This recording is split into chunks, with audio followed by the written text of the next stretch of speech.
இந்த ஒரு 4-5 நாட்களுக்கு முன்பு கோவையிலே நடந்த ஒரு மிக மோசமான கொடுமையான நிகழ்வு.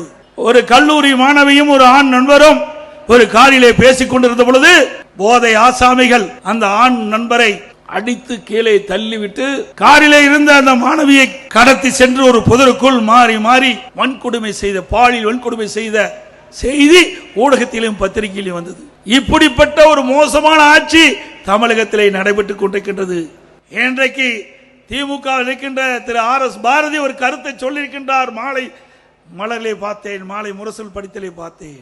இன்றைக்கு எதிர்க்கட்சி தலைவர் எடப்பாடி பழனிசாமி திட்டமிட்டு தவறான செய்தியை பரப்பி வருகிறார் என்று குறிப்பிடுகிறார்.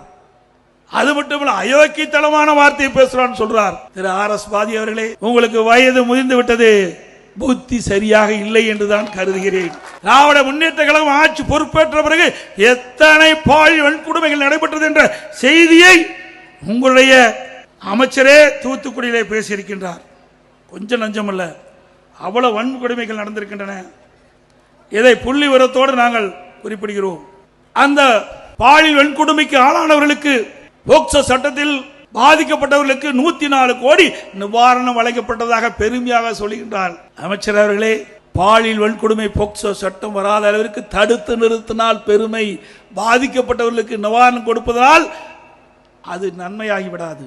ஒரு பாதிப்புக்கு இல்லாமல் மக்களை பாதுகாக்க வேண்டும், பெண்களை பாதுகாக்க வேண்டும், சிறுமிகளை பாதுகாக்க வேண்டும்.